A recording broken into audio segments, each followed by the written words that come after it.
নমস্কাৰ বন্ধু বান্ধৱীসকল, the aptitude টেন্সেছলৈ আপোনাক পুনৰবাৰ স্বাগতম জনাইছোঁ। শূন্যৰ পৰা গণিত শিকোৱা হওক ভিডিঅ' চিৰিজৰ আজি সপ্তমটো ভিডিঅ'। আৰু এই ভিডিঅ'ত আমি শিকিম বৰ্গমূল আৰু ঘনমূলৰ বিষয়ে।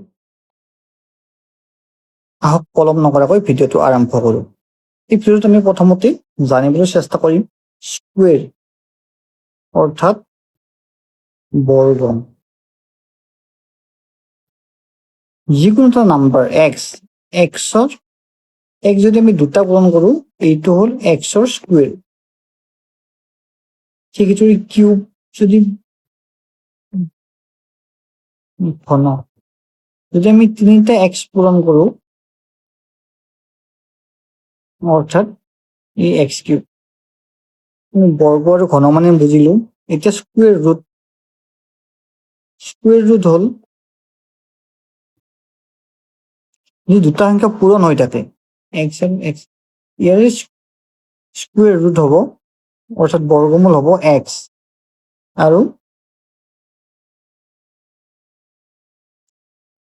ঘনমূল অৰ্থাৎ কিউব ৰুট হ'ব যদি তিনিটা সংখ্যা পূৰণ হৈ থাকে, যিকোনো তিনিটা সংখ্যা, ইয়াৰ এইটো এক্স কিউবৰ আমাৰ ঘনমূল অৰ্থাৎ স্কুৱেৰ ৰুট কিউব ৰুট হ'ব এক্স।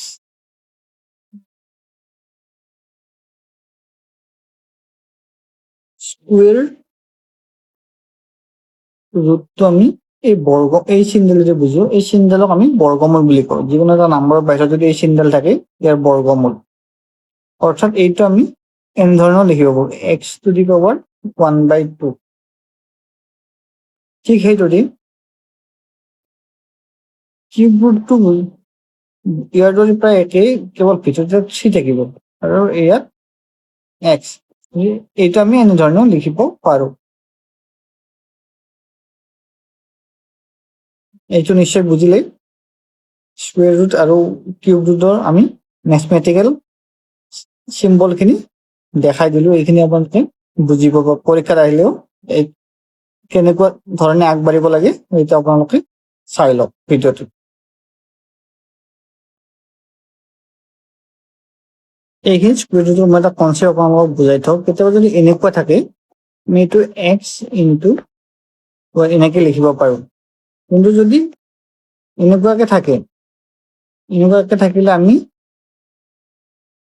এইটো ডাইৰেক্ট এইটো ৰুট এক্সটো কমন বুলি আমি ধৰিব পাওঁ 1 + 1 অৰ্থাৎ 2 ইনটু ৰুট এক্স। আমি এইটো এনেকে লিখিব পাৰোঁ। যদি প্লাছ থাকে, যিমানটা নামৰ প্লাছ থাকে আগতে আমি সিমান ডাইৰেক্ট বহাই দিব পাৰোঁ। ধৰক 3টা যদি থাকে, আমি ডাইৰেক্ট 3x লিখিব পাৰোঁ। ঠিক সেইদৰে আমাৰ 3টা পূৰণ থাকে,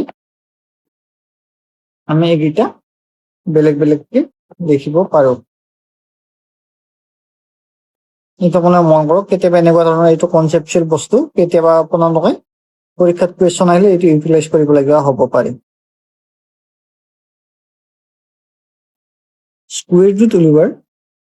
স্কুৱেৰ ৰুট অথবা বৰ্গমূল উলিওৱাৰ দুটা কনচেপ্ট আছে। এটা ট্ৰেডিশ্যনেল কনচেপ্ট, যিটো অকণমান দীঘলীয়া হয়, হ'লেও আপোনালোকে এবাৰ শিকি থওক কেনেকৈ কৰিব লাগে। আৰু এটা শ্বৰ্টকাট ট্ৰিক্সো আছে, মই লগে লগে ইয়াৰ লগত দি দিম। যিকোনো এটা নাম্বাৰ, ধৰি লওক আমি 64, ইয়াৰ যদি আমি স্কুৱেৰ ৰুট উলিয়াব লাগে, আমি কেনেকে কৰিম? 64টো ইয়াত লৈ ললো। প্ৰথমে সৰু কোনটো সংখ্যাতে হৰণ যায় সেইটো আমি চাব লাগিব। কিন্তু হৰণ যাব 32 বাৰ, 2 আৰু যাব 16 বাৰ, 2 আৰু যাব 8 বাৰ, 2 আৰু যাব 4, 2 আৰু যাব 2। অৰ্থাৎ আমি 64টো আমি এনেকুৱা ধৰণে লিখিব পাৰোঁ।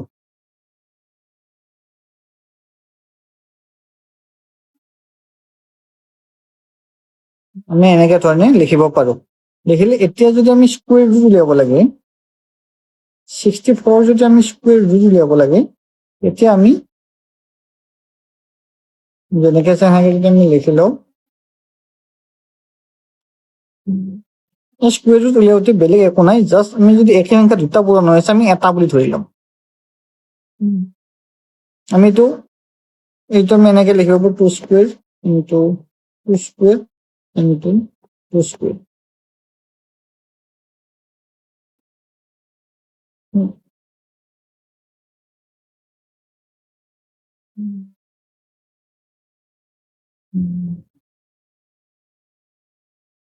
অৰ্থাৎ যদি আমি বৰ্গমূল চিহ্নটো গুচাই দিওঁ এনেকুৱা হ'ব আমাৰ 1/2 ইন্টু 2 পূৰণ 1।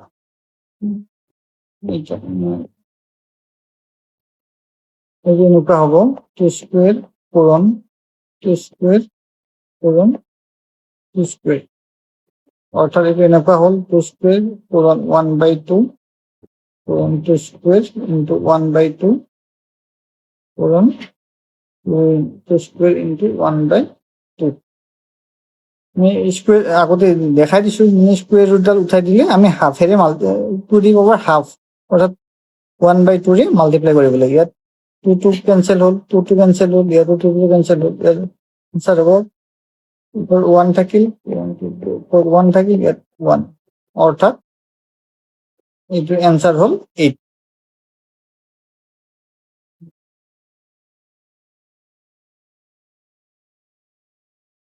ঠিক সেইদৰে আপোনালোকে 16ৰ স্কুৱেৰ ৰুটটো উলিয়াই চাবচোন এনেকুৱা প্ৰচেছত।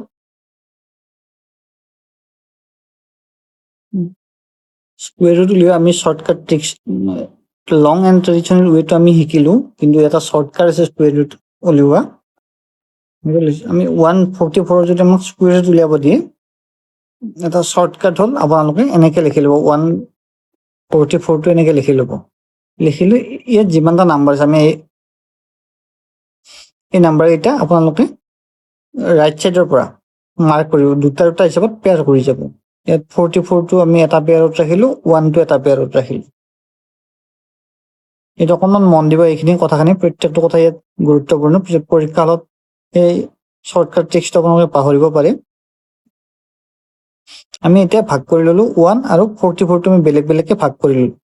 ভাগ কৰিলে এই 1টো যে দেখিছে এনেকুৱা এটা নাম্বাৰ লিখিব লাগিব 1 বা 1তকৈ সৰু স্কুৱেৰ ৰুট। মানে ধৰক আমি ইয়াতো 1 লিখিম, ইয়াতো 1 লিখিম, দুটাৰ মাল্টিপ্লিকেশ্যনটো এই 1তকৈ সৰু হ'ব, সৰু বা সমান হ'ব লাগিব। ইয়াত কি হ'ব 1 ইন্টু 1 1 হ'ব, এইটো সমান, এইটো 0। যেতিয়া আমি তলত নমাই আনিম 44টো একেলগে নমাই আনিম। 44টো আমি নমাই আনিলো। এতিয়া ওপৰৰ এই 1টো যে দেখিছে এই 1টো ডাইৰেক্ট 2ৰে মাল্টিপ্লাই কৰি ইয়াত লিখক 2। ইয়াত 2 লিখিলে এতিয়া ইয়াত এনেকুৱা এই ষ্টাৰ মাৰ্কটোত ইয়াত এনেকুৱা এটা সংখ্যা লাগিব যিটো সংখ্যা আমি ইয়াত বহাম। ইয়াত বহাই এনেকুৱা এটা হ'ব দুটা মাল্টিপ্লাই কৰিলে এই ৰিজাল্টটো ইয়াত সমান বা ইয়াৰকে তলত হ'ব লাগিব। এই ক্ষেত্ৰত আমি এই ষ্টাৰৰ মাৰ্কত আমি যদি 2 বহাই চাওঁ, আমি যদি চাইডত বহাই চাওঁ বেলেগকে 2 পূৰণ 2, আমি তলতো 2ৰে মাল্টিপ্লাই কৰিব লাগিব। এতিয়া 4 4 অৰ্থাৎ এই ষ্টাৰ মাৰ্কটোত আমি 2 বহালে আমি কাৰেক্ট ৰিজাল্ট পাম। এইটোতো 2য়ে বহাব লাগিব, ওপৰত যদি 2 বহাও ৰিজাল্ট মাল্টিপ্লিকেশ্যন কৰিলে 2 ইন্টু 22 কৰিলে 44 ৰিজাল্ট 0, অৰ্থাৎ 44ৰ স্কুৱেৰ ৰুট হ'ব আমাৰ 12।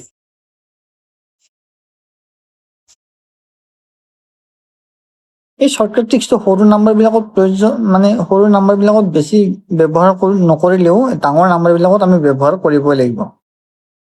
আমাক যদি এইটো নাম্বাৰ দিয়ে, এইটো নাম্বাৰত যদি আমাৰ স্কুৱেৰ ৰুট উলিয়াব দিয়ে, আমি উলিয়াব পাৰিম জানো? কিমান ইয়াৰ ফেক্টৰ কিমান ওলাব? প্ৰত্যেকটো ফেক্টৰ আমি এটা এটাকে চোৱাটো অলপ দিগদাৰো হৈ যায়, বা ইয়াতকৈ ডাঙৰ সংখ্যা হ'লে আৰু দিগদাৰ হ'ব। গতিকে এইটো আমি শ্বৰ্টকাট ট্ৰিক্সটো ইউজ কৰি ব্যৱহাৰ কৰিম। 6084 আছে। ইয়াত আমি ৰাইট চাইডৰ পৰা নাম্বাৰবিলাক ভাগ কৰি যাম, ইয়াত দুটা পেয়াৰ কৰি যাম, ইয়াত দুটা, ইয়াত দুটা। ইয়াত যদি আৰু নাম্বাৰ থাকিলে আমি পেয়াৰ কৰি গ'লো হয়।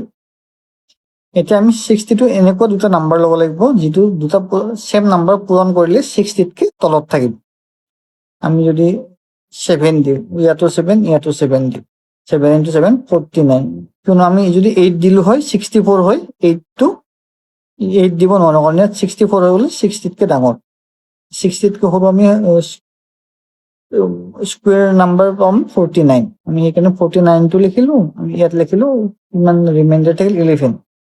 আৰু ওপৰৰ আমি ইয়াৰ দুয়োটা একেলগে নমাই আনিব লাগিব।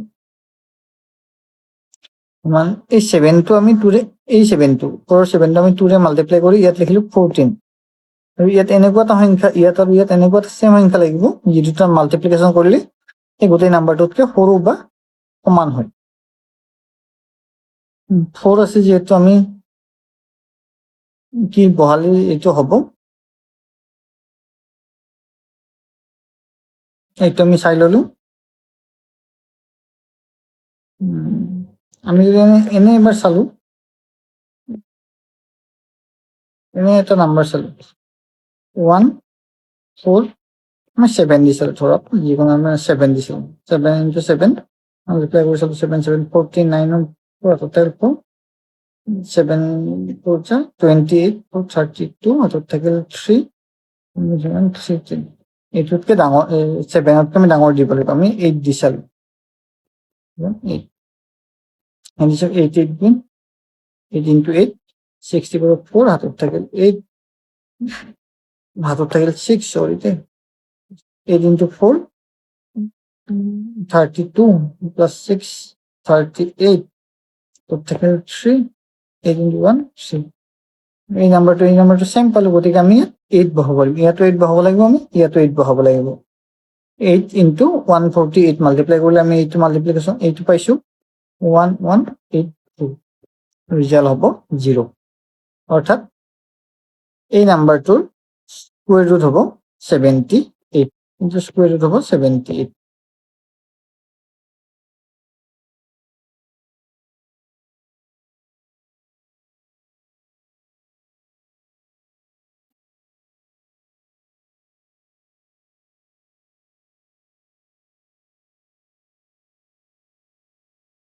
ঠিক সেইদৰে আমি যদি এইটো কৰিব চাওঁ 2744 এইটো যদি আমি স্কুৱেৰ ৰুট উলিয়াবলৈ আমি শৰ্টকাট টেক্সট ইউজ কৰিব পাৰিম ইয়াত দিলো 2744 আমি এইফালৰ পৰা পেয়াৰ কৰি ললো ইয়াত থাকিল 44 ইয়াত 27 তলত এনেকুৱা স্কুৱেৰ নাম্বাৰ এটা লাগিব আমি ধৰক 5 আৰু 5 যদি দিওঁ এইটো 25 হ'ব অৰ্থাৎ 27তকৈ সৰু যদি 6 দিওঁ 36 হ'ব বা 4 দিলেও 16 হ'ব আমি মাজত 5 থৈ দিব পাৰিম ৰিমাইণ্ডাৰ থাকিল 2 এই 44টো একেলগে নামি আহিব লাগিব কাৰণ এইটো আমি আগতে পেয়াৰ বনাই থৈছো এতিয়া 5টো এই 5টো ইয়াত আনিম 2 টাইমছ কৰি 10 ইয়াত এটা নাম্বাৰ লাগিব আৰু ইয়াত এটা সেম নাম্বাৰ লাগিব যিটো মাল্টিপ্লিকেশ্যন হ'ব 244 অৰ্থাৎ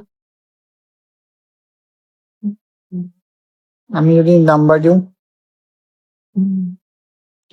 আমি যদি ইয়াত নাম্বাৰ দিওঁ 2 2 4 0 2 অৰ্থাৎ 3 দিলে ইয়াতকৈ ডাঙৰ হৈ যাব 3 যদি দিওঁ আমি 901 3 অৰ্থাৎ আমি 3 দিব নোৱাৰো আমি 2 দিব লাগিব 2 দিলো এইটো 2 দিলো কিমান হ'ল 402 ৰিমাইণ্ডাৰ থাকিল 40 এতিয়া ৰিমাইণ্ডাৰ থাকিলে ইয়াত আমি এটা ডেচিমেল যদি দিওঁ ইয়াত দুটা নাম্বাৰ বঢ়াব লাগিব আৰু 52 ইনটু ডাবল কৰিলে 54ক 2ৰে মাল্টিপ্লাই কৰিলে এইটো হ'ল এইটোৰে এইবাৰ আমি চাম কিমান ইয়াত এনেকুৱা এটা নাম্বাৰ দিব লাগিব আৰু ইয়াতো সেম নাম্বাৰ এটা দিব লাগিব সেম নাম্বাৰ দিলে আমি দিলো আমি 3 দি চালো কাৰণ 2 দিলে সৰু হৈ যাব 4 দিলে ডাঙৰ হৈ যাব 9 12 1 3 3 1 2 9 অৰ্থাৎ আমি ইয়াত দিব পাৰিম ইয়াত 3 দিলো ইয়াতো 3 দিলো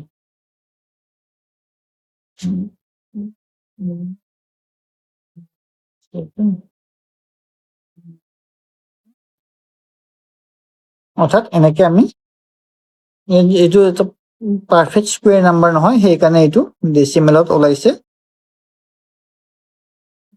কিন্তু আগতো এনেকুৱা ধৰণৰ ওলাই যাব এই শৰ্টকাট ট্ৰিক্সটো বুজি পালেনে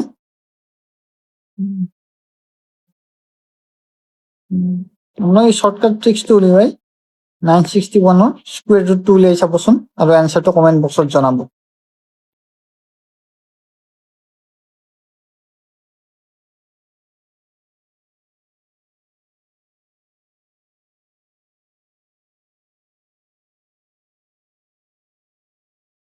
স্কুৱেৰ ৰুট বা বৰ্গমূল আমি বুজিলো। এতিয়া আমি কিউব ৰুট অৰ্থাৎ ঘনমূল কেনেকে উলিয়াই সেইটো আমি অকণমান চাই ল'ম।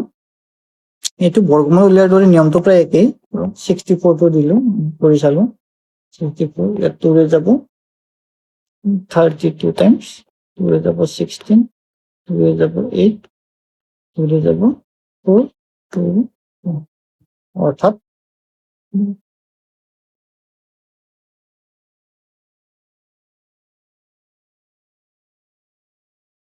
এইটো একে লিখিলো। এতিয়া আমি স্কুৱেৰ ৰুট উলিয়াওঁতে আমি দুটা পেয়াৰ বনাইছিলো। যেতিয়া আমি কিউব ৰুট ল'ব লাগে আমি তিনিটা চেম নাম্বাৰৰ পেয়াৰ ল'ব লাগিব, অৰ্থাৎ 2 কিউব ইনটু 2 কিউব।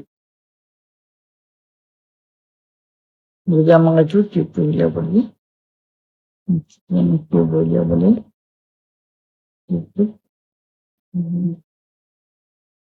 অৰ্থাৎ কিউবটোত মানে সেই স্কুৱেৰ ৰুটটোত আমি 1/2 লিখিছিলো, কিউব ৰুটত আমি 1/3 লিখিম। কাৰণ এই 3টো যায় ইয়াত তলত, ইয়াত 3 হ'ব, মাজত পূৰণ আছে 3 ইনটু 1/3।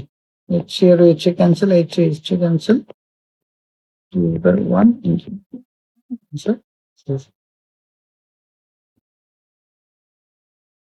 এইটো আপোনালোকে কিউব ৰুট মানে কি বুজি পালে। স্কুৱেৰ ৰুটৰ দৰে একেই, কেৱল ইয়াত কিউব ৰুটটো তিনিটা নাম্বাৰৰ পেয়াৰ বনাব লাগিব বা 1/3 ডিভাইড কৰিব লাগিব পাৱাৰটো।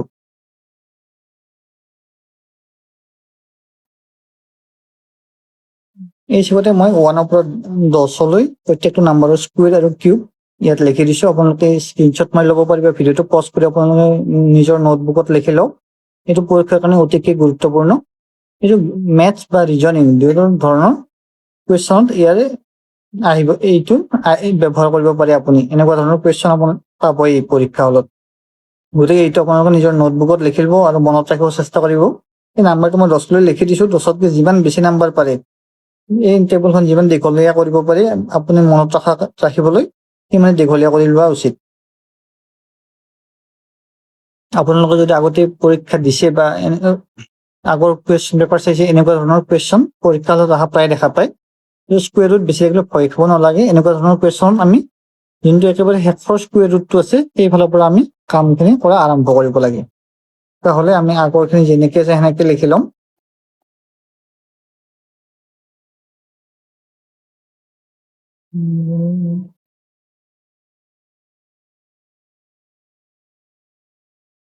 প্লাছ আমি এইটো 225ৰ স্কুৱেৰ ৰুট যদি উলিয়াও এইটো আপোনাৰ 15 হ'ব। আপোনাৰ বাহিৰত কৰি চাব পাৰে।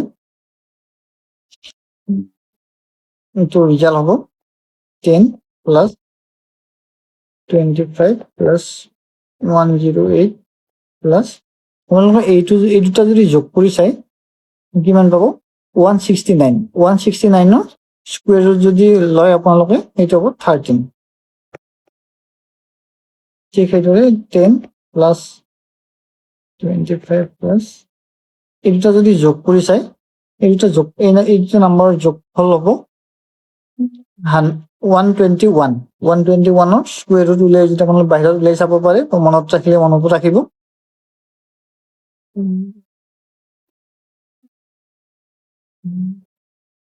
এইটোৰ স্কুৱেৰ ৰুট হ'ব 11।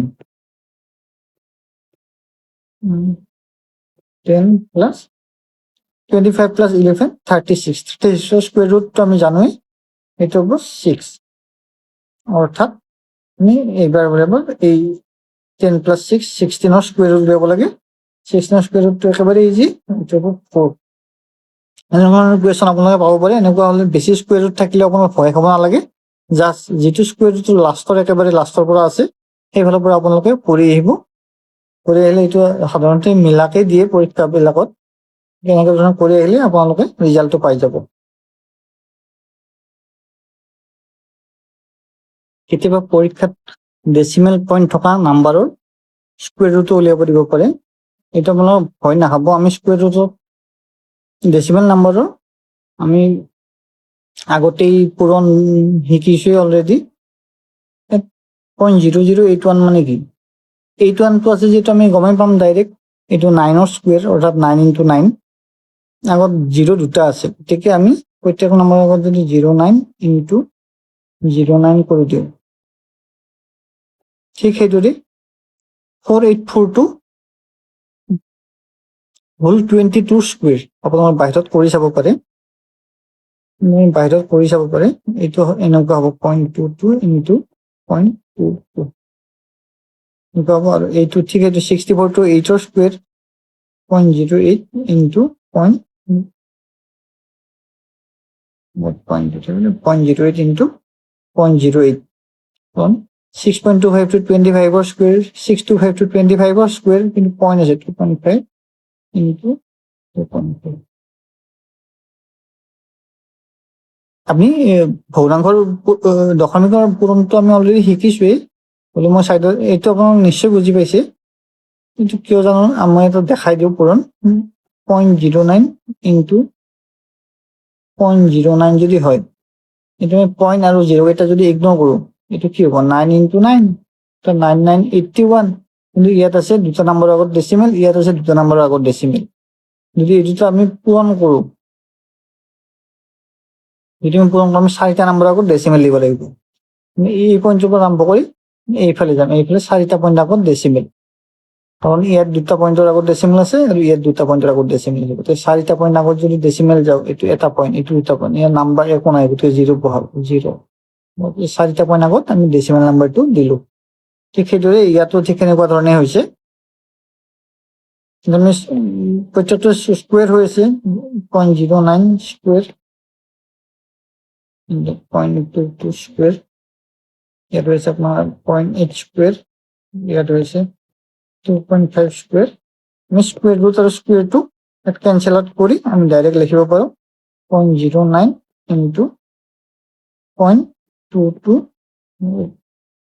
0.8 ইনটু 0.8 দেই 0.8 ইনটু 2.5।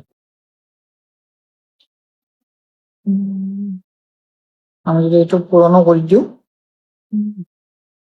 8 ইনটু 2.5 হ'ব আমাৰ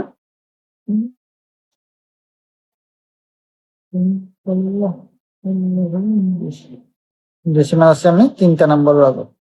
এইটো হ'ল ইয়াৰ পৰা 19 ডেচিমেল আছে আমি 4টা নম্বৰৰ আগত। হলে আমি যদি এইটো ডেচিমেল এটা নম্বৰ পিছুৱাই লৈ যাওঁ, আমি ইয়াতো এটা নম্বৰ পিছুৱাই লৈ যাব, ডেচিমেলটো এটা নম্বৰ পিছুৱাই লৈ যায় 198 এনেকে লিখিব পাৰোঁ। যদি আমি দুটা নম্বৰ পিছুৱাই লিখিব লাগে, এনেকে লিখিব লাগে, আমি ইয়াত এনেকে লিখিব পাৰোঁ। গতিকে এইটো শিকি থৈ দিয়ক, এনেকুৱা ধৰণৰ কুৱেশ্যন আপোনালোকে পৰীক্ষাত পাব পাৰে। যদি আপুনি ভিডিঅ'টো চাই উপকৃত হোৱা বুলি ভাবিছে, ভিডিঅ'টো লাইক আৰু শ্বেয়াৰ কৰি দিব। এনে ধৰণৰ ভিডিঅ' পাই থাকিবলৈ চেনেলটো ছাবস্ক্ৰাইব কৰি দিব।